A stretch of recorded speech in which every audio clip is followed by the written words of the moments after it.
Gold, trusted gold buyers. మీరు తాకట్టు పెట్టిన బంగారాన్ని విడిపించి ఈ రోజు ఉన్న మార్కెట్ ధరకు కొనబడను.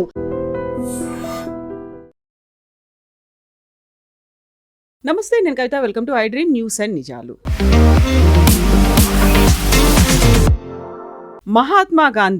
మహాత్మా ఎలా అయ్యారు? ఫాదర్ ఆఫ్ ద నేషన్ అని ఎందుకు పిలుస్తున్నారు? యాక్చువల్గా ఆయన హిందూ వ్యతిరేక, దేశ వ్యతిరేక, విభజన కావాలని ఎందుకు కోరుకున్నారు? గాడ్సే చంపాలి అనుకుంటే గాంధీనే ఎందుకు చంపారు? జిన్నాని ఎందుకు వదిలేశారు? ప్రతిసారి మహాత్మా గాంధీ జయంతి అప్పుడు వచ్చేటువంటి క్వశ్చన్స్ ఇవి. సోషల్ మీడియా అంతా దీనిపై చర్చలో మునిగిపోతుంది. యాక్చువల్గా గాంధీ మహాత్మా ఎప్పుడయ్యారు? గాంధీ గురించి ఇలాంటి controversies, different statements, strong comments ఎందుకని వస్తుంటాయి? మనతో పాటుగా ఉన్నారు సీనియర్ జర్నలిస్ట్ సురేష్ కొచ్చతిల్ గారు. సార్ నమస్తే. సార్, గాంధీ మహాత్మా ఎప్పుడయ్యారు అనేది ఆర్టీఐ దాని కింద వచ్చింది. అప్పుడు తెలిసింది ఎవరు ఎప్పుడు ఎందుకు చేశారు అనేది. ఫాదర్ ఆఫ్ ది నేషన్ ఎందుకు అయ్యారు? లేకపోతే ఆయన హిందూ వ్యతిరేక అనే దాంతో పాటుగా ఆయన్నే ఎందుకని చంపాల్సి వచ్చింది? జిన్నాని ఎందుకు స్పేర్ చేశారు? ఎందుకని వదిలేశారు? బోల్డ్ అన్ని క్వశ్చన్స్ వస్తున్నాయి, జస్ట్ ఆస్కింగ్ అనే ట్యాగ్తో కూడా. దీనికి జవాబు కావాలంటే అంబేద్కర్ గారు రాసిన పుస్తకాలు చదవాలి గాంధీ గురించి కదా, ఆ పుస్తకాలు రాసిన గాంధీ గురించిన చాప్టర్స్లో ఈ సెడ్ గాంధీని, ఆయన ఉన్న విచారాలని అంబేద్కర్ టోటల్గా తిరస్కరించారు కంప్లీట్గా. ఈ said is a failure and he was totally against Gandhi's policies. In fact నిన్న విజయదశమి స్పీచ్లో దాని గురించి సర్సంఘ్ చాలక్ గారు మాట్లాడారు. అంటే ఈ అజిటేషన్లు, సత్యాగ్రహాలు మన దేశానికి పనికిరావని చెప్పింది మనిషి Ambedkar. He said when there is a constitution, you follow the constitution, don't try and break the constitution. కానీ మీరు అడిగిన ప్రశ్నకి గాంధీ అనే క్యారెక్టర్కి సుభాష్ చంద్రబోస్ని కంపేర్ చేయాలి. నేను ఇంకో ఛానల్లో ఒక 2-part సిరీస్ చేశాను సుభాష్ చంద్రబోస్ మీద. చాలా రీసెర్చ్ చేయాల్సి వచ్చింది. అనుజ్ ధర్ అని చెప్పి very famous author, good friend of mind, ఆయన రాసిన పుస్తకాలు ఉన్నాయి. చంద్రచూర్ ఘోష్ అని ఇంకో ఆయన రాశారు, ఆ పుస్తకం కూడా ఉంది. Sreejith Panicker from Kerala, he's also return. All these 3 are very close friends. వాళ్ళు ముగ్గురు కలిసి చేసే ఎఫర్ట్కే సుభాష్ చంద్రబోస్ స్టాచ్యూ ఇవాళ కర్తవ్య పథ్ మీద ఉంది అనమాట. తీసుకొచ్చి అక్కడ పెట్టారు చూడండి, ఎప్పుడు ఉంది, ముందు లేకుండే. Imagine, Subhash Chandrabose statue is not there in the main thoroughfares in Delhi, లేకుండే ఇప్పుడు దాకా మోదీ గారు వచ్చేదాకా. అది కూడా మోదీ గారు సెకండ్ టర్మ్లో వచ్చింది.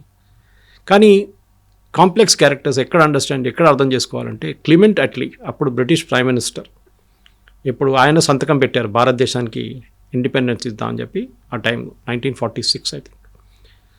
ఆయన దగ్గర తర్వాత ఆయన ఢిల్లీకి వచ్చినప్పుడు, అంటే ఆఫ్టర్ హీ రెమిటెడ్ ఆఫీస్, కల్కట్టాకి వచ్చారు ఒకసారి. ఢిల్లీకి వచ్చి కల్కట్టాకి వెళ్ళినప్పుడు somebody asked him in the media this one, మీరు భారతదేశానికి స్వాతంత్రం ఇచ్చారు కదా, ఎవరు ప్రెషర్ మీద ఇచ్చారు, మీరు ఎందుకు ఇచ్చారు స్వాతంత్రం? బ్రిటిష్ ప్రెస్ వాళ్ళు అడిగారు. ఇంత ప్రెషర్ ఏముంది మీ మీద, ఏం లేకుండా, అంత పెద్ద గొడవ ఏం లేకుండా టైంలో మీరు ఎందుకు ఇచ్చారు స్వాతంత్రం అంటే, it was because of Subhash Chandrabose అన్నారు. ఆయన Azad Hind Fauj, Indian National Army, Burma నుంచి మా మీద చేస్తున్న అటాక్స్తోని మాకు విసుకొచ్చేసింది. మాకు సెకండ్ వరల్డ్ వార్లో మేము టైర్డ్ అయిపోయాం, మాకు సాలీగా ఇది వద్దని చెప్పేసి మేము ఇచ్చేసాం.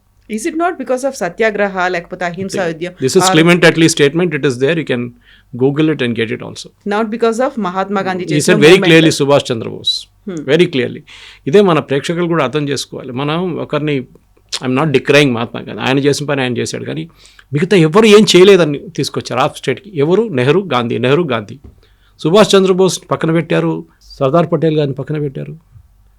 540 నుంచి 500 ప్రిన్స్లీ స్టేట్స్ని ఒక్క సంవత్సరం లోపల he made it a part of India. Not even ఒక్క సంవత్సరం, within less than that 3-4 రాష్ట్రాలు మిగిలిపోయినాయి. కశ్మీర్ ఒకటి, జూనాగఢ్ ఒకటి, Hyderabad and Travancore came on line, no problem. Jammu Kashmir కూడా అయిపోయింది. హాఫ్ ద జమ్మూ పోయింది, అది ఇంకో పార్ట్. కాశ్మీర్ పోయింది, అది because of Nehru's delay. Junagadh Sardar Patel state బందూకు పెట్టేసాడు, వెళ్తావా లేదా అంటే పారిపోయారు పాకిస్తాన్కి. And the fellow who was resisting was Zulfikar Ali Bhutto's father. He was the second in command అప్పుడు జూనాగఢ్లో. మేము ఇస్లామిక్ స్టేటు అది ఇది, మేము పాకిస్తాన్ పోతాం అంటే ఎల్లు అని చెప్పారు. లాస్ట్ పారిపోయారు వాళ్ళు. మిగిలింది ఒకటే హైదరాబాద్ ఉంటే, we know what happened Hyderabad police action. కానీ ఈ అందరికీ ఒక పాత్ర ఉందని చెప్పాలి. ఇప్పుడు ఇలా అంటున్నారు ఆర్ఎస్ఎస్ వాళ్ళు ఏం చేయలేదని, కమ్యూనిస్ట్ వాళ్ళు అంటున్నారు, అది కూడా దట్స్ బెస్ట్ పార్ట్.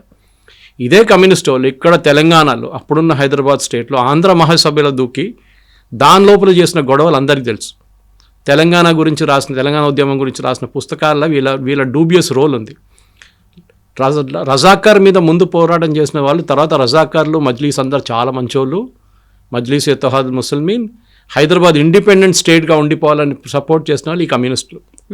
62లో వచ్చిన వార్లో చైనాతో మనం చూసా ఏం చేశారని చెప్పి. బ్లడ్ కూడా డొనేట్ చేయని చెప్పారు ఒక ఫేమస్ పర్సనాలిటీ కమ్యూనిస్ట్ అని పేరు తీసుకొని కేరళ నుంచి. ఇట్లాంటి ఉన్న కమ్యూనిస్టు వీళ్ళు మహాత్మా గాంధీ గురించి మాట్లాడుతున్నప్పుడు ఎవరైనా కానివ్వండి, మహాత్మా గాంధీ ప్లేస్ ఉంది, లేదని చెప్పట్లేదు, ఎవరు డిస్ప్యూట్ చేయట్లేదు. కానీ he's not the only one who got us the freedom. Father of the nation అని ఎవరు ఇచ్చారండి టైటిల్? ఒక ఆర్టీ అప్లికేషన్ ఫైల్ చేశారు ఇప్పుడు కదా, I think Manmohan Singh government టైంలో. ఆ ఫాదర్ ఆఫ్ ద నేషన్ అని గవర్నమెంట్ ఆఫ్ ఇండియా ఎక్కడైనా డిక్లేర్ చేశారని అడిగారు. Reply came back no, there no such record. Mahatma అని టైటిల్ ఇచ్చింది రవీంద్రనాథ్ ఠాగూర్. ఓకే, సరే టైటిల్ ఇచ్చారని చెప్పి మహాత్మా అని ఇప్పుడు that is become very derogatory term today. నువ్వు మహాత్మానా అని అడుగుతారు, ఏదైనా మంచి పని చేస్తే నువ్వు మహాత్మా గాంధీ అనుకుంటున్నావు అంటాడు. అంటే నువ్వు ఇంకా సత్య హరిశ్చంద్రుడు అట్లా మాట్లాడతారు చాలామంది. కానీ మహాత్మా గాంధీ ఒక కాన్ఫ్లిక్టెడ్ పర్సనాలిటీ ఉంది. ఎందుకంటే ఆయన relationship with his wife we all know was very very strained ఉండేది. ఆయనది ఎక్స్పెరిమెంట్స్ ఆఫ్ ట్రూత్ అది మనకు తెలుసు. సెక్స్ గురించి ఆయన ఒపీనియన్స్ తెలుసు మనకి. చాలా మట్టుకు Mahatma Gandhi was a very conflicting personality. South Africa నుంచి వచ్చిన మహాత్మా గాంధీ కాదు భారతదేశంలో మళ్ళీ రీఫార్మ్ అయిన మహాత్మా గాంధీ. అదే టైంలో ఆయన దగ్గర ఉన్న పట్టాభి సీతారామయ్య గారు ఐఐసిసి సెషన్లో ఎలక్షన్కి నిలబడినప్పుడు as a official candidate of Gandhi ఆయన వ్యతిరేకంగా సుభాష్ చంద్రబోస్ని పోటీ చేశారు. సుభాష్ చంద్రబోస్ని పిలిచి గాంధీ అన్నారు క్లియర్గా, పట్టాభి సీతారామయ్య గారు ఓడిపోతే నేను ఓడిపోయినట్లు అని చెప్పేసి. But Subhash Chandrabose didn't care and he won the election గెలిచినా కానీ ఆయన మీద అంత ప్రెషర్ పెట్టారు గాంధీ అండ్ సపోర్టర్స్. ఆయన అసలు ఒక ప్రెసిడెంట్గా ఉండనియలేదు.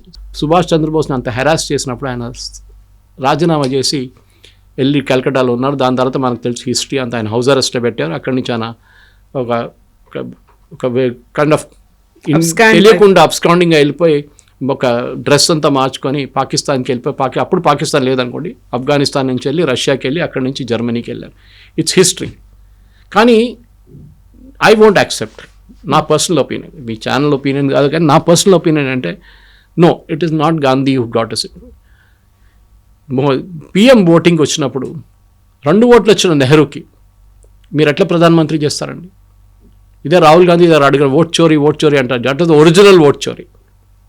సర్దార్ పటేల్ గారికి వచ్చిన ఓట్లు నెహ్రూ గారికి వచ్చిన ఓట్లు కానీ చాలా ఎక్కువ ఉండే. మళ్ళీ ఎందుకండి ఆయన ప్రధానమంత్రి చేయలేదు? Because of emotional blackmail. Gandhiji నెహ్రూతో చాలా క్లోజ్ ఉన్నారు. వీళ్ళందరూ అంటారు వీళ్ళందరూ జైలుకి వెళ్ళి. నాకు చెప్పండి, అండమన్స్ లాగా జైల్లో వీళ్ళు ఎవరైనా వెళ్ళారండి కాంగ్రెస్ వాళ్ళు? ఒక్కరి పేరు చెప్పండి. ఈజ్ ఇట్ నెహ్రూ, అల్మోరా ఇట్లాంటి అంచే హిల్ స్టేషన్స్లో పంపించారు ఆయన హెల్త్ బాగాలేదని చెప్పి. Mahatma Gandhi also very SIM ఆగా ఖాన్ హౌస్, ప్యాలేషియల్ హౌస్లో జైల్ అని కన్వర్ట్ చేసుకున్నారు టర్మ్ దాన్ని. సవర్కర్ సఫర్ చేసిన ఆ పనిష్మెంట్ అండమన్స్లో కాలాపానీలో వీళ్ళు ఎవరైనా ఎవరికైనా అయిందండి? ఎన్ని సంవత్సరాలు? 10-15 సంవత్సరాలు జైల్లో అండి. ఏంటి దట్టు హారబుల్ పనిష్మెంట్ కాలాపానీలో. ఎందుకంటే దేశం బ్రిటిష్ వాళ్ళ వ్యతిరేకంగా లండన్లో ప్రొటెస్ట్ చేసిన దానికి, భారతదేశంలో కాదు లండన్లో, అక్కడెళ్ళి కొట్లాడాడు. అక్కడ జరిగిన కాల్పులో చనిపోయారు బ్రిటిష్ అదంతా మనకు తెలుసు. ఉద్దమ్ సింగ్ కేసు అంతా మనకు తెలుసు అది. కానీ అప్పుడు చేసిన అందరు కలిసి చేసిన ఒక పోరాటాన్ని ఒక మనిషికే అప్పుకట్టి ఆయనే ఫాదర్ ఆఫ్ ద నేషన్ అనగానే I won't accept as a personal opinion. This should be a collective will. Subhash Chandrabose కానివ్వండి, మహాత్మా గాంధీ కానీ, నెహ్రూ కానివ్వండి, సర్దార్ పటేల్ కానివ్వండి, అబ్దుల్ కలాం ఆజాద్ కానివ్వండి, ఎవరైనా కానివ్వండి, they all had a role. Okay, so వాళ్ళ రోల్ పక్కన పెట్టి మీరు ఓన్లీ గాంధీ అంటే sorry, it doesn't work that way. Rajghat లాంటి అంత పెద్ద ప్లేస్ ఇచ్చేసి సర్దార్ పటేల్కి ఎంత ప్లేస్ ఇచ్చారండి అక్కడ ఢిల్లీలో? ఎందుకంటే పివి నరసింహారావు గారు, సరే ఆయన ఫ్రీడమ్ మూమెంట్లో ఆయన పాత్ర కూడా ఉండే హైదరాబాద్ దాంట్లో విమోచనలో, ఆయనకు ఢిల్లీలో ఒక సమాధి లేదండి. అన్ని సంజయ్ గాంధీకి సమాధి ఇచ్చారండి. What was Sanjay Gandhi? ప్రధానమంత్రి ఉన్నారా? ఇప్పుడు చూడండి, సి ప్రియాంక వాద్రా స్ట్రాటజీ, కొడుకు పేరు మార్చుకొని రెహాన్ రాజీవ్ గాంధీ అని చేశారు. That name she wants to return. Vadra వద్దంట ఆమెకి, గాంధీ కావాలి. అది కూడా fake Gandhi. And I know this Gandhi very well because the original Gandhi was Feroze Gandhi. ఇది గంధీ అనే పేరు గంధం అమ్ముతుండే గుజరాత్లో, సెంట్ పర్ఫ్యూమ్లు. ఆ కమ్యూనిటీ పేరు గంధీ. దాని నుంచి గాంధీ తయారయ్యారు వీళ్ళు. Feroze Gandhi was Parsi, Mohandas Karamchand Gandhi was Gujarati. ఇది డిఫరెన్స్ ఉందన్నమాట ఇక్కడ. ఫిరోజ్ గాంధీ పేరు నుంచే వీళ్ళందరూ కొట్టేసుకున్నారు పేరు గాంధీ గాంధీ గాంధీ అని. ఓకే, ఇదే ఫిరోజ్ గాంధీని ఇంటి నుంచి బయట తెరమి కొట్టిన మనిషి నెహ్రూ, మనందరికీ తెలుసు. He was not allowed to have a good married life. దాని లాస్ట్లో డివోర్స్ అని చెప్పొచ్చు. Yes, it was kicked out of the house. ఆయన పాపం ఇప్పుడు కూడా గుర్తుంది, మా అమ్మగారు was taking care of my grandfather's brother. కన్నా అవుటర్ ఢిల్లీ ఎంపీ ఉండే Nair 2 terms. She used to stay in MP's quarters that time. I'm talking on late 50s. ఆ టైంలో her opposite neighbour was Feroze Gandhi. మా అమ్మగారు అంటుండే, ఇప్పుడు కూడా అంటుంటారు, she is 84, she's in Kerala. She was the product of lady Shriram college ఆ టైంలో. ఆమె అంటుండే, అరే ఇంత సింపుల్ మనిషి ఫిరోజ్ గాంధీ, బట్టలని తీసుకొచ్చి బేటా దోబీకో దేనా అని చెప్పి మా మదర్కి ఇస్తుండే. Such a simple man. వారానికి ఒక రోజు సంజయ్ గాంధీని, రాజీవ్ గాంధీని ఆడుకోవడానికి ఇక్కడ పంపిస్తారు వీళ్ళతో, ఫాదర్తో, 1 day in a week. నేను హిస్టరీ ఎందుకు చెప్పాలంటే మనం సెలెక్టివ్గా చెప్పుకుంటాం. ఇప్పుడు మనం అందరూ అంటాం మన హిస్టరీలు రాసింది రొమీలా తాపారి, ఇర్ఫాన్ హబీబ్, దానికోసం మీరు ఎవరు యాక్చువల్ ఫ్రీడమ్ ఫైటర్స్ పేరు ఎక్కడ మీకు కనిపించదు, రాణి అబ్బక్క పేరు ఎక్కడ ఉండదు, అహోం రాజుల పేర్లు ఉండవు. మన సౌత్లో ఉన్న రాజా పేర్లు ఒక లైన్లోనే ఫినిష్ చేసేస్తారు వీళ్ళు. చాళుక్యాలు కానీ, కాకతీయాలు కానీ, పాండ్యాలు కానీ, ఎవరైనా వాళ్ళ పేర్లంతా 1 lineలో ఫినిష్ అయిపోతుంది. కానీ Akbar the great, okay, Shah Jahan Taj Mahal కట్టాడు. అరే మీరు రాజస్థాన్కి వెళ్ళండి, అక్కడ ప్యాలెసెస్ చూడండి. Okay, you see the palaces build by the raja. చాలా ఉన్నాయి అట్లా ఎగ్జాంపుల్ చెప్పుకుంటూ. బేలూర్ హాలిబేట్ చూడండి ఒకసారి, ద బిరుదేశ్వర టెంపుల్ చూడండి. That is 7 wonders of the world, not Taj Mahal. People చెప్పుకుంటారు Taj Mahal 7 wonders, but entire freedom మూమెంట్ని ఒక గ్యాంగ్ హైజాక్ చేసుకున్నారు. ద బాటమ్ లైన్ అది. మీరు అడిగిన ప్రశ్నకి అదే, ఎందుకు గాంధీని చంపారు, వై ఐ కిల్డ్ గాంధీ అని చెప్పి నాథూరామ్ గోడ్సే కోర్టులో ఇచ్చిన రిప్లై ఒకసారి మీరు వినాల్సిందే. It has been made into cinema లాగా తయారు చేశారు. దాని యాక్చువల్ స్టేట్మెంట్ ఇప్పుడు కూడా అవైలబుల్. సాలిడ్ రీజనింగ్ ఇచ్చారు ఆయన. దేశాన్ని, ఒక ఇల్లు, మీకు పొలాలు ఉన్నాయండి, 10 acres పొలం, పెద్ద పొలం ఉంది, 3 పిల్లలు ఉన్నారు. నాన్నగారు అమ్మగారు కూర్చొని డివైడ్ చేయడానికి డిసైడ్ చేస్తారు. మేము పోయిన తర్వాత మీ 3 పంచుకోండి, ఇప్పుడు కొట్లాడకండి అని చెప్పేసి. మేము వెళ్ళిన తర్వాత కూడా కొట్లాడకండి అని చెప్పేసి 3 కూర్చోబెడతారా? 3 దగ్గర సంతకం తీసుకుంటారా? Yes, true. పిల్లలతో భారతదేశాన్ని 2గా విభజించినప్పుడు హిందువుల దగ్గర అడిగారా ఇది 2 ముక్కలు చేయాలని? ముస్లిమ్స్ దగ్గర అడిగారు. మొహమ్మద్ అలీ జిన్నా పుట్టిన ప్రెషర్ మీద, ఆయన పెట్టిన ప్రెషర్ మీద ముస్లిమ్స్లో ఓటింగ్ జరిపారు భారతదేశంలో. ముస్లిం కమ్యూనిటీలో 97% మంది, 95 అంటారు కొంతమంది, 97 అంటారు కొంతమంది, yes we want a Muslim country, separate country అని ఓట్ చేసిన వాళ్ళు ఇక్కడ ఉన్న ముస్లిమ్స్. కానీ ఎంతమంది వెళ్ళారండి పాకిస్తాన్కి? 60% కూడా వెళ్ళలేదు. మిగతా 40% ఇక్కడ ఉండిపోయి. అంబేద్కర్ గారు రాశారు, the transfer of population never happened on religious lines and that is the biggest disaster అని చెప్పారు. చెప్పినట్లనే అయింది అది. సో మన హిస్టరీని వైట్ వాష్ చేయకూడదు ఎప్పుడు. ఉన్న తప్పులు, మేము అందరూ హ్యూమన్ బీయింగ్స్ అండి, దేవుళ్ళు కావు. తప్పులు అందరి దగ్గర ఉంటుంది. బట్ గాంధీ తప్పులేం చేయలేదు, మిగతా వాళ్ళు అందరు తప్పులు చేశారు. సుభాష్ చంద్రబోసు జర్మనీ కాలు పెట్టుకున్నాడు. ఈ కమ్యూనిస్ట్ వాళ్ళు కుక్క ఫోటో పెట్టారు సుభాష్ చంద్రబోసు, జాపనీస్ వాళ్ళ కుక్క, జర్మన్ వాళ్ళ కుక్క అని చెప్పి ఫోటో పెట్టినారు ఈ కమ్యూనిస్ట్ వాళ్ళు. వాళ్ళ ఒఫీషియల్ పార్టీ మ్యాగజైన్లో కార్టూన్ వచ్చింది, ఇప్పుడు కూడా నా దగ్గర కాపీ ఉందని. సో ఇట్లాంటి పని చేస్తున్న వాళ్ళకి క్రెడిట్ తీసుకోవడానికి మీరు తీసుకోండి, ప్రాబ్లం లేదు. కానీ మీరు అడిగిన ప్రశ్నకి జిన్నాని ఎందుకు చంపలేదు అంటే నాకు సింపుల్ ఆన్సర్, జిన్నా పాకిస్తాన్లో ఉండి అక్కడ వెళ్ళి ఎవరు చంపుతాడని. కానీ నాథూరామ్ గోడ్సే కోపం ఆలోచించండి ఫ్రమ్ హిస్ పర్స్పెక్టివ్. అది చేసిన కరెక్ట్ కాదు, తప్పని చెప్పట్లేదు నేను. నా దేశాన్ని మీరు 2గా విభజించిన, మీరు 5 మంది ఒక రూమ్లో కూర్చొని డిసైడ్ చేశారు. ఎవరండి మీరు డిసైడ్ చేయడానికి? Who are you to decide? 5 మంది కూర్చొని, 5 లీడర్లు కూర్చొని ఒక రూమ్లో కూర్చొని లండన్లో డిసైడ్ చేశారు దేశాన్ని 2 ముక్కలు చేసేద్దామని చెప్పి. ఎట్లా అంగీకరిస్తామండి మేము? అది మా దేశం, అది Pakistan. It was part of India. అక్కడ భారత్ ఉండే టైంలో, మన ఆఫ్ఘనిస్తాన్ దాకా ఉండే మనది. అప్పుడు అది అడగట్లేదు మనం. కానీ మన దగ్గర ఉన్న ఆ టైంలో ఉన్న దాన్ని బంగ్లాదేశ్ అని చేసేసాం ఒక పక్క. అప్పుడు బంగ్లాదేశ్ కదా, అప్పుడు ఈస్ట్ బెంగాల్ అని చెప్పేసాం, east Pakistan, and this became west Pakistan. మీరు ఎవరండి? మీరు who gave you the authority? ఎవరైనా భారతదేశంలో ఉన్న ప్రజలు ఆ టైంలో అంతా 40 కోట్లు, మనం 30 కోట్ల పాపులేషన్ ఉండే, వాళ్ళ దగ్గర అడిగారా? ఓటింగ్ పెట్టారా? ఇదే బ్రిటిష్ వాళ్ళు ఉన్న టైంలో ముస్లిం ఓటింగ్ జరిగింది. జిన్నా అంత ప్రెషర్ పెట్టాడు గాంధీ మీద, నాకు కావాల్సిందే, ఎటు పరిస్థితుల్లో కావాల్సింది చెప్పి ఇక్కడ వచ్చి నిజాంని కలిశారండి. దట్ నిజాంకి వచ్చి అక్కడిక్కడ వ్యాసిలేట్ చేస్తున్నప్పుడు బిట్వీన్ 1947 and 48 వచ్చి మా పాకిస్తాన్ చేరిపోండి అని చెప్పారు. నిజాం అన్నాడు పో నేను రానని చెప్పి ఆయన ఇంకో ట్రిప్లో ఉన్నాడు. ఆయన ఇండిపెండెంట్ నేషన్గా ఉంటాను అది ఇది అని చెప్పి. సో గాంధీని ఎందుకు చెప్పాననేది నాథూరామ్ గోడ్సే స్టేట్మెంట్ చదవాల్సింది. ఇప్పుడున్న ప్రజలు మీరు ఏం చెప్తారు, మీ ఫీలింగ్స్ అంతా పక్కన పెట్టండి, మీ పొలిటికల్ అఫిలియేషన్స్ పక్కన పెట్టి you read statement why I killed Gandhi. అక్కడ ఒక రీజనింగ్ ఉంటుంది. ఒక మనిషికి ఇప్పుడు ఒక నార్మల్ సిచ్యువేషన్ చెప్తున్నాను, ఇప్పుడు చాలా ఇంట్లో జరుగుతుంది ఇది కూడా, మీరు పేపర్లో వింటారు, టీవీలో చూస్తుంటారు. ఒక ప్రాపర్టీ డివిజన్ జరిగింది, 4 పిల్లలు ఉన్నారు, ఒకడికి ఇవ్వకుండా మిగతా 3కి ఇచ్చేస్తే వాడు ఊరుకుంటాడా? రివోల్ట్ వస్తుంది. ఒకరోజు కత్తి తీసుకొని తుపాకీ తీసుకొని చంపేస్తాడు ఎవరినైనా. జరిగింది కూడా చాలా. అదే కదా ఇది కూడా. మీరు అడగలేదు మా దగ్గర. You never asked us for partition. We will never agree. Hindus కూడా నెవర్ అగ్రీడ్. ఈ దేశంలో ఉన్న హిందూస్ కూడా అది ఉండే యాక్చువల్ ఓటింగ్ అది ఉండాలండే. హిందూ ముస్లిమ్స్ ఇద్దరు కలిసి ఓట్ చేయండి, ఈ దేశం విభజించాలా వద్దా, సింపుల్ క్వశ్చన్, 1 line క్వశ్చన్. దానిలో ఓటింగ్ పెడితే మీకు క్లియర్గా తెలిసిపోతుంది, నో అని ఆన్సర్ వస్తుండే. కానీ 5 మంది కూర్చొని లండన్లో ఒక రౌండ్ టేబుల్లో కూర్చొని డిసైడ్ చేశారు మేము భారతదేశాన్ని 2 ముక్కలు చేసేస్తామని చెప్పి. బ్రిటిష్ వాళ్ళు చాలా హ్యాపీ, సంతకం కూడా పెట్టి వాళ్ళు వెళ్ళిపోయారు. ఇప్పుడు we are facing the mess now today because of that. జరిగింది తప్పు, correct. Assassination of Gandhi with black mark అని చెప్పొచ్చు. కానీ దాని మీద కూడా కాంగ్రెస్ వాళ్ళు పాలిటిక్స్ పెడతారు, ఆర్ఎస్ఎస్ వాళ్ళు క్లియర్లీ ఆర్ఎస్ఎస్ని బ్యాన్ చేశారు అప్పుడు. That was knee jerk reaction. తర్వాత పటేల్ చెప్పారు ఇట్ వాజ్ అ మిస్టేక్. దానికోసం తర్వాత ఉన్న దాంట్లో నెహ్రూ రిపబ్లిక్ డే పరేడ్లో పిలిపించారు ఆర్ఎస్ఎస్ని 1963లో. రాహుల్ గాంధీకి చెప్పాలి అది. రిపబ్లిక్ డే పరేడ్లో పిలిపించారు ఆర్ఎస్ఎస్ని.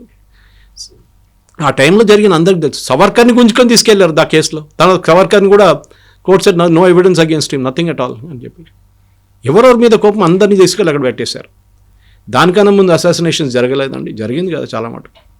దాని తర్వాత కూడా జరిగింది కదా. ఎక్కడెక్కడ బీహార్లో లలిత్ నారాయణ మిశ్రా, నేను కాలేజీలో చదువుతున్నప్పుడు రైల్వే మినిస్టర్, ఆయన చంపారు. It's politics is like that.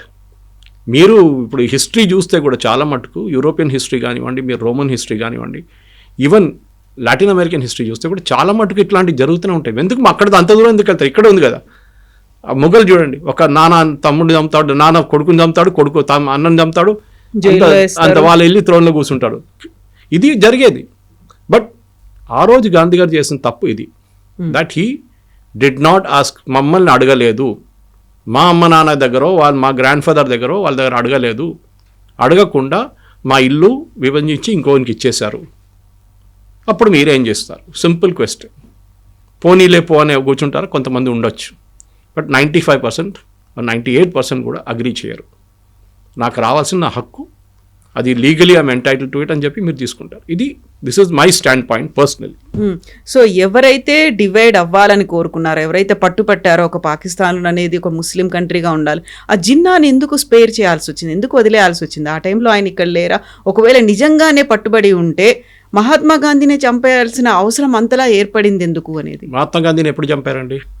48. Jinnah ఆ టైంలో పాకిస్తాన్లో ఉన్నారు. In fact you are suffering from cancer. ఆ టైంలో బ్రిటిష్ వాళ్ళు చెప్పారు గాంధీకి, ఈయన ఇంకో సంవత్సరం కూడా ఉండడు, మీరు వెయిట్ చేయండి, ఈయన పోతే మళ్ళీ పాకిస్తాన్ ఎవడు అడగడు అని చెప్పి. Mahatma Gandhi did not listen to that also. Mohandas Karamchand Gandhi British వాళ్ళు చెప్పినప్పుడు కూడా, and exactly 1.5 years after independence Jinnah passed away. మన 1.5 years ఆగుంటే భారతదేశం ఒకటే అఖండ భారత్లో ఉండిపోతుంది. జిన్నాని చంపాలంటే పాకిస్తాన్కి వెళ్ళాలి కదా. ఇది కూడా నాథూరామ్ గోడ్సే 3 సార్లు ప్లాన్ చేసి 2 సార్లు ఫెయిల్ అయ్యి 3వసారి సక్సీడ్ అయ్యారు. మనకు అందరికి స్టోరీ తెలుసు, అది పెద్ద స్టోరీ అది. కానీ మీరు అడిగిన ప్రశ్నకి జిన్నాని జిన్నాని నేను చంపాలండి? జిన్నా అడిగారు, మీరు ఇచ్చారు, జిన్నా తప్పేముంది? అడిగితే ఇవ్వాలని ఉందా?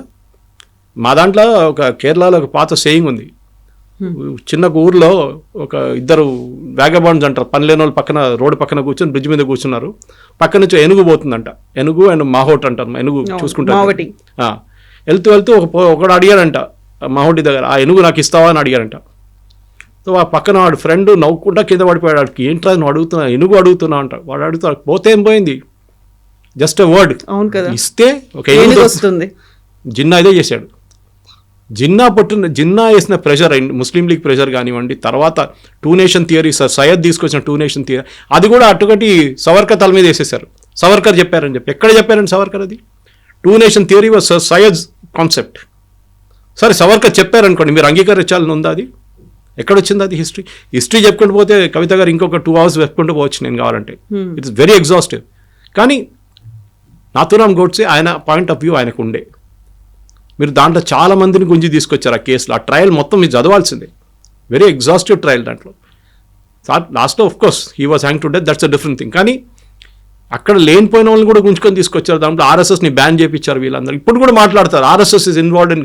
ఎక్కడ ఇన్వాల్వ్డ్ అండి? కోర్టులో రాహుల్ గాంధీకి అపాలజైజ్ చేయాల్సి వచ్చింది దట్ ఆర్ఎస్ఎస్ ఇస్ ఇన్వాల్వ్డ్ అని. ఇక్కడ లేదు, know where, even in government of India records లేదు. లేనప్పుడు మీరు ఎట్లా చెప్పుకుంటూ పోతారండి ఆర్ఎస్ఎస్ ఇన్వాల్వ్డ్ అని? అన్నిటికీ ఆర్ఎస్ఎస్ పేరు చెప్తారు. మీరు ముస్లిం లీగ్ గురించి దమ్ముంటే ఒకసారి మాట్లాడమని చెప్పండి, వీళ్ళు మాట్లాడరు. ఇప్పుడున్న ముస్లిం లీగ్ కేరళలో ఉన్న IUML is a part of the original Muslim League of Mohammed Ali Jinnah. ఇక్కడున్న Indian Majlise Ittehadul Muslimeen originally form చేసిన రజాకార్లు. ఎంతోమంది వేలాది మంది హిందువులు చంపారు. అప్పుడు మనం ఇప్పుడు కూడా వాళ్ళ మీద ఉన్న పగ పెట్టుకుంటున్నామండి? లేదు కదా. అయిపోయింది హిస్టరీ అని చెప్పేసి మనం మర్చిపోతున్నాం. కలకటాలో జరిగిన యాక్షన్ డేలో ఎంతమంది హిందువులు చనిపోయారండి? 50,000 అంటున్నారు, కొంతమంది 1,00,000 అంటున్నారు. ఇప్పుడు ఒక సినిమా కూడా వచ్చింది దాని గురించి, బెంగాల్ ఫైల్స్ అని చెప్పి, వివేక్ అగ్నిహోత్రి. ఇది హిస్టరీ అనేది మన ప్రాబ్లం ఏంటంటే మన పిల్లలకి ఇది ఏం నేర్పియలేదు. Our people were taught only certain things. Leftist historians ఏం రాశారో అదే ఇప్పుడు NCERT బుక్స్లో కరెక్ట్ అవుతున్నాయి హిస్టరీ అంతా. ఇప్పుడు రాణి అబ్బక్కని తీసుకొస్తున్నారు, ఇండియన్ రాజుల గురించి రాస్తున్నారు. ఇదంతా ఇప్పుడు జరుగుతుంది. మేవార్ల గురించి కానీ మహారాణాల గురించి, అక్కడున్న రాజస్థాన్లో ఉన్న రాజుల గురించి రాస్తున్నారు. మన దగ్గర సౌత్లో ఉన్న రాజుల గురించి రాస్తున్నారు. ఇదంతా మర్చిపోయారు. ఓన్లీ ముఘల్ రూల్, దాని తర్వాత బ్రిటిష్ రూల్, కథం. Battle of Plassey, battle of this, battle of that. అది చూడండి, ఎక్కడ ఒక్క బ్యాటిల్ కూడా మనం గెలిచినట్లే లేదు. అన్నీ ఓడిపోయిన బ్యాటిల్స్ ఉన్నాయి మన దగ్గర. మానవ్ శీసన్ గుప్తా రాసిన పుస్తకం ఉంది, అండ్ డాక్టర్ విక్రమ్ సంపత్ రాసిన పుస్తకాలు ఉన్నాయి. She wrote a twin volume and Vikram Sampath. అది చదవాలి పిల్లలకి. ఆ హిస్టరీ బుక్స్ ఇవ్వాలి పిల్లలకి, వేర్ మనం బ్యాటిల్స్ గెలిచాము. We have won number of యుద్ధాలు మనం గెలిచాము. మనం బ్రిటిష్ వాళ్ళు కానీ, పోర్చుగీస్ కానీ, ఎవరైనా కానీ, ఈవెన్ ముఘల్స్ మీద. కానీ అది ఎక్కడ హిస్టరీ బుక్స్లో ఉండవు. మనం ఎక్కడెక్కడ ఓడిపోయామో అదే ఉంటుంది మన హిస్టరీ బుక్స్లో. ఈ ఇండియన్ రాజులు పనికిరాదు, ఓడిపోయినారని చెప్పి పోరస్ నుంచి లాస్ట్లో బ్రిటిష్ వాళ్ళు వెళ్ళేదాకా అదే హిస్టరీ మనకు చెప్పుకుంటూ వస్తున్నారు. సో మహాత్మా గాంధీ ఆయన చేసిన దానికి we are not disputing it, it's correct. But the point of view దాంట్లో ఆర్ఎస్ఎస్ని కొంచెం తీసుకురావడము, దాంట్లో నాథూరామ్ గోడ్సే రోల్ని ఆయన పాయింట్ ఆఫ్ వ్యూ వినకుండా ఎవరైనా ఈవెన్ ఉరి తీసే ముందు లాస్ట్లో అడుగుతారండి, మీకు ఆ లాస్ట్ విషెస్ ఏమైనా ఉందని అడుగుతారు. He was never given a chance. ఆయన కోర్టులో చెప్పారు, చాలా మంచి ఆర్గ్యూ చేశారు. I think he personally argued a case. చాలా మంచి ఆర్గ్యూ చేశారు that why I killed Gandhi. And there is a drama on that, there is a movie on that. పుస్తకాలు కూడా ఉన్నాయి దాని మీద. చదవాల్సింది ఇప్పుడు పిల్లలు. యూ మే నాట్, మీరు అగ్రీ చేయో, మీరు డిస్ప్యూట్ చేస్తా చేయండి, మాకు ప్రాబ్లం లేదు. కానీ పీపుల్ షుడ్ రీడ్ ఇట్.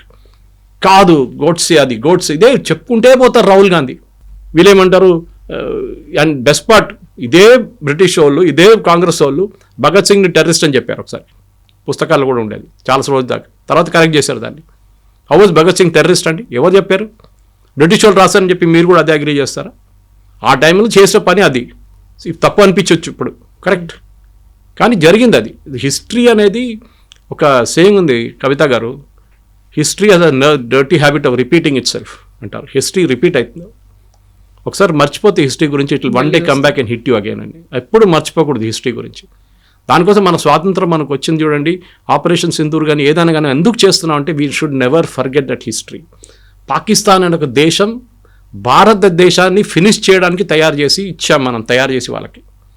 ఇదే నిజాం 20 కోట్ల రూపాయలు ఇచ్చారు అక్కడికి. మహాత్మా గాంధీ ఇచ్చారండి 100 కోట్లు ఎంతో. ఎందుకు ఇవ్వాలండి పాకిస్తాన్? అరే వాళ్ళ దగ్గర ఏం లేదు, వాళ్ళు ఏం చేశారు, అది పెట్టి ఆయుధాలు కొనుక్కున్నారు, మన మీద బాంబులు వేశారు. తర్వాత ఈ గాంధీ ఫిలాసఫీ అని చూడండి, I totally disagree with.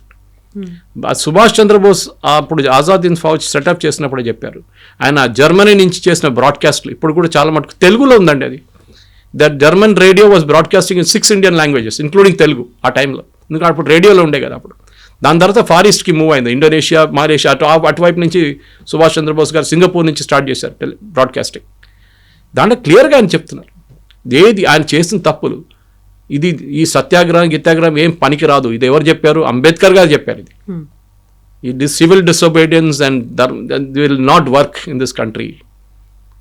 What will work in this country is only constitution. దానికోసం ఏ రోజు సుభాష్ చంద్రబోస్ దిగి వెళ్ళిపోయాడు. దాని తర్వాత కొన్ని రోజుల తర్వాత మీరు చూస్తుంటారు అంబేద్కర్ గారు ఆఫ్టర్ ఇండిపెండెన్స్ నెహ్రూ క్యాబ్ నుంచి రాజీనామా చేసి వెళ్ళిపోయారు అంబేద్కర్ గారు. హిందూ బిల్ మీద డిస్ప్యూట్ ఉండే, ఆయనే చెప్పారు you should all religion should have one law అని. అప్పుడు నెహ్రూ అగ్రీ చేయలేదు. ఇప్పుడు మోదీ గారు తీసుకొచ్చినప్పుడు యూనిఫామ్ సివిల్ కోడ్ తీసుకొచ్చారు దాన్ని. అది that is what should have been done. ఎప్పుడో యూనిఫామ్ సివిల్ కోడ్ రాలేదు ఇంకా. That is the most important thing. కానీ ఆ రోజు జరిగిన తప్పులు వీ షుడ్ ఎవరైనా ఉండియండి, ఏ దేశంకైనా ఫౌండర్స్ చాలామంది ఉన్నారు. ఒక్కొక్క దేశానికి ఒక ఫౌండర్ ఉన్నారు. షేక్ ముజీబుర్ రహమాన్ బంగ్లాదేశ్ అని చెప్పొచ్చు. అట్లాంటి there are many founders for many countries. కానీ వాళ్ళు చేసిన తప్పులు, వాళ్ళు చేసిన మంచి పనులు రెండు గుర్తుపెట్టుకోవాలి. Don't glass over and say 2 అక్టోబర్కి ఆయన ఫోటో పెట్టి దండం పెట్టి అని చేస్తున్నాం, చేయండి. బట్ గాంధీ చేసిన తప్పులు కూడా మనం ముందుకు తీసుకురావాల్సి, that is very very important. So ఇప్పుడు మన ఇంటర్వ్యూ స్టార్టింగ్లో ఒక మాట చెప్పారు, అంబేద్కర్ గాంధీజీ ఐడియాలజీనో గాంధీజీ ఫిలాసఫీ యాప్ట్ కాదు, అంత సూటబుల్ కాదు అనేది. సో అది ఏ టైంలో చేసినటువంటి ఒపీనియన్, ఆ ఎక్స్ప్రెషన్ అనేది ఎప్పుడు? కాన్స్టిట్యూషన్ ఫామ్ అయిన చేసినప్పుడు, I think it somewhere in 48 అనుకుంటా. ఎందుకంటే రాహుల్ గాంధీ ఎప్పుడు చెప్తుంటాడు కాన్స్టిట్యూషన్ చూపించి, Savarkar didn't believe in this constitution, Godse didn't believe in this constitution, that's why Godse killed Mahatma Gandhi అని. గోడ్సే ఈ కాన్స్టిట్యూషన్ అంగీకరించలేదు, దానికోసం గోడ్సే గాంధీని చంపారంట. గాంధీని ఎప్పుడు చంపారండి? 48. కాన్స్టిట్యూషన్ ఎప్పుడు వచ్చిందండి? 1950. లేనిపోయిన కాన్స్టిట్యూషన్ చూడకుండా గోడ్సే కోపం వచ్చిందా? ఈ killed because of a belief. నా దేశాన్ని చీట్ చేశారు గాంధీ, నా దేశాన్ని అమ్ముకున్నారు గాంధీ అని చెప్పి ఆ కోపమే చేశారు. తప్పో నేను అది కూడా చెప్తాను మళ్ళీ, అది రైట్ ఆర్ రాంగ్ అనేది ఇంకో డిబేట్ అది. కానీ ఆయన పాయింట్ ఆఫ్ వ్యూలో అది, నన్ను ఇట్లా నా దేశాన్ని 2 ముక్కలు చేసి ఒకరికి ఇచ్చేశారు, ఈయన ఎవరు ఇవ్వడానికి, ఆ కోపం ఉండే అని. రైట్ ఆర్ రాంగ్ ఆ డిబేట్ మనం చేసుకొని డిబేట్ చేయట్లేదు. ఆ డిబేట్ చెప్పంగానే ఇమ్మీడియట్లీ ఆర్ఎస్ఎస్ మళ్ళీ ఇంకో ట్రిప్లో వెళ్ళిపోతారు సవర్కర్ అని చెప్పేసి. మీరు మహారాష్ట్రలో వెళ్ళి సవర్కర్ని తిట్టండి. ఇప్పుడు రాహుల్ గాంధీ కొలంబియాకి వెళ్ళి సవర్కర్ని తిడుతున్నాడు. బాంబేలో వచ్చి సవర్కర్ని తిట్టమని చెప్పండి, ఒకసారి సవర్కర్ గురించి మాట్లాడమని చెప్పండి. ఆల్రెడీ ట్వైస్ వార్నింగ్ ఇచ్చారు శివసేన వాళ్ళు, ఉద్ధవ్ ఠాక్రే అండ్ శరద్ పవార్ కూడా వార్నింగ్ ఇచ్చారు సోనియా గాంధీకి. ఇక్కడ వచ్చి భారతదేశంలో సవర్కర్ గురించి రాహుల్ గాంధీ మాట్లాడకూడదని చెప్పారు. అప్పటి నుంచి నోరు బంద్ చేసినప్పుడు కొలంబియా వెళ్ళాడు, అక్కడ చెప్తున్నాడు. Savarkar had a role, rightly or wrongly. కానీ ఆ టైంలో అంత కష్టపడి నేను క్షమాపణ రాసిచ్చారని చెప్తున్నారు. సవర్కర్ మీద అన్ని పెద్దగా, అన్నిటికన్నా పెద్ద ఎవరు రాయమన్నారండి అది? It is the same Mahatma Gandhi. నువ్వు బయట ఉంటే మాకు పనికి వస్తావు, లోపల ఉంటే పనికి రావు అని చెప్పి యూ రైట్ అ లెటర్. చాలామంది రాశారు. దాంట్లో లాంగ్వేజ్ అంటే I beg your most obedient servant, your most obedient servant అనేది ఈవెన్ మహాత్మా గాంధీ లెటర్లో ఉన్నాయి. It was usage in English at that time. అప్పుడు దాని బ్రిటిష్ వాళ్ళ సర్వెంట్ అని చెప్పట్లేదు, దాంట్లో యువర్ మోస్ట్ ఒబీడియంట్ సర్వెంట్ అని చెప్పి రాస్తారు చాలామంది. ఆ లెటర్ రైటింగ్లో ఒక ఫొనెటిక్ వర్డ్ ఉండేది. దాన్ని మళ్ళీ సవర్కర్ వ్యతిరేకంగా వాడుకున్నారు. ముందు సవర్కర్ గురించి డిబేట్ చేద్దారండి, నేను కూడా ఉంటాను. మన ఒక శిల్పకళా వేదికలు డిబేట్ పెట్టుకుందాం. I will be on one side, or we can get Vikram Sampath or వీళ్ళు ఎవరినైనా తీసుకురావచ్చు. They will debate beautifully. It should be either black or white, or you should read both. ఒకవైపు చదివేసి రోమిలా తాపర్, ఇర్ఫాన్ అహ్మద్ రాసిన ఈ హిస్టరీ చదివి ఇదే హిస్టరీ అనుకుంటున్నారు. కాదు, దర్ ఆర్ మెనీ. ఏ హ్యూమన్ బీయింగ్ అయినా షార్ట్ కమింగ్స్ ఉంటుంది. గాంధీ కూడా షార్ట్ కమింగ్స్ ఉండే, సవర్కర్కు ఉండే, గోడ్సేకు ఉండే, నెహ్రూకు ఉండే, అందరికి ఉంది. Even Subhash Chandra Bose, very headstrong person, very headstrong. ఒకసారి ఒక పని చేయాలనుకున్నా ఆయన పక్కన జరగడు. ఆయన ఈ was like that. Maybe right or wrong. First Indian, ఇప్పుడు అడగండి, క్వశ్చన్ అడగండి పిల్లల దగ్గర, ఫస్ట్ టైం ఇండియాలో మన నేషనల్ ట్రై కలర్ ఎక్కడ ఫ్లై చేశారో అడగండి ఒకసారి. Manipur and then Andamans. ఎవరు చేశారు? సుభాష్ చంద్రబోస్. అండ్ దట్స్ 10 సంవత్సరాల ముందు, ఇండిపెండెన్స్ కన్నా 5, 6, 10 సంవత్సరాలు, రెండు సార్లు జరిగింది ఇది. I don't have the exact year, కానీ it happen well before the independence. ఎక్కడైనా పుస్తకాలు, హిస్టరీ బుక్స్లో ఉందండి ద ఫస్ట్ టైం నెహ్రూ చేశారు 47లో. కాదు, sorry, it was Subhash Chandra Bose who did it long before independence. ఇదే అండమాన్స్ క్యాప్చర్ చేశారు వాళ్ళు బ్రిటిష్ వాళ్ళ దగ్గర నుంచి, ఆజాద్ హింద్ ఫౌజ్, జాపనీస్ వాళ్ళందరూ కలిసి. అప్పుడు ఆ హిస్టరీ బుక్స్లో లేదే అది. ఎందుకు లేదండి? ఇప్పుడు కూడా చెప్తున్నాండి, సుభాష్ చంద్రబోస్ గారి స్టాచ్యూ హైదరాబాద్ ఎక్కడుంది చెప్పండి, ఎంతమంది చెప్పగలరు? ఇది ప్రాబ్లం. అదే టైంలో మహాత్మా గాంధీ, ఇందిరాగాంధీ, రాజీవ్ గాంధీ అందరూ ప్రతిమలు ఉంటాయి ఎక్కడైనా. కానీ మీరు ఒక పర్సన్ని గ్లోరిఫై చేస్తున్నారు. ఇప్పుడు కూడా గాంధీలు అంట, వీళ్ళు గాంధీలు కాదు, they are Nehrus. They are using their father's name. ఆయన ఇంటి నుంచి తెరమి కొట్టిన మనిషి పేరు మీరు వాడుకుంటున్నారు. ఆయన చెప్పండి, ఆయన గ్రేవ్యార్డ్ ఎక్కడుంది అని చెప్పండి ఫిరోజ్ గాంధీది. ఎవరైనా చూసారా? వీళ్ళు ఇంత పెద్ద పెద్ద ఢిల్లీలో ఏకర్ పెట్టుకున్నారు కదా సమాధిలు, సంజయ్ గాంధీ వాళ్ళది వీళ్ళదంతా. వేర్ ఈస్ ఫిరోజ్ గాంధీ సమాధి? అలహాబాద్లో ఉందండి, చిన్న సమాధి ఒకటి. వై? ఆయన అంత పెద్ద మనిషి కదా ఆయన కూడా ఇదే ఫ్యామిలీ నుంచి వచ్చాడు కదా. సంజయ్ గాంధీ ఏ మినిస్టీరియల్ పోస్ట్ హోల్డ్ చేశారండి? ఇంత పెద్ద ఇది పెట్టారు, అక్కడ మెమోరియల్ కట్టారు. This is what I'm asking. ఇది ఒక వన్ సైడెడ్ వ్యూ పెట్టుకొని గోడ్సేని, సరే గోడ్సే చేసిన తప్పని నేను ఇప్పుడు కూడా చెప్పట్లేదు, తప్పే అది చేసింది. కానీ ఆయన పాయింట్ ఆఫ్ వ్యూ వినండి ఒకసారి. ఎవరైనా వినాల్సిందే అది. You have to result other side of the argument also. ఎందుకు చేసామని చెప్పేసి. అండ్ ఒక లాజిక్ నేను ఎక్స్ప్లెయిన్ చేశాను సింపుల్ లాంగ్వేజ్. ఇంట్లో జరిగే గొడవ you can just extrapolate that and put it into nation అనమాట. Yes, sir. Thank you so much. Thank you. Thank you. And for more videos, Please subscribe to iDream. Please subscribe to iDream. Please subscribe iDream. And please subscribe to iDream. For more videos, subscribe to iDream. please like, share, and subscribe to the channel. Congratulations, iDream. Subscribe to iDream. Subscribe to iDream. So subscribe to iDream Media. iDream ki iDream team అందరికి huge congratulations. Please subscribe iDream Media. Please subscribe to iDream. Subscribe iDream. Please subscribe to iDream. iDream అంటే నా కళల ఛానల్ను subscribe చేసుకున్నారు, నోరు తిరుగుతలేదు. మీరైతే గంట గుర్తు కొట్టండి. For more such videos, please subscribe to iDream.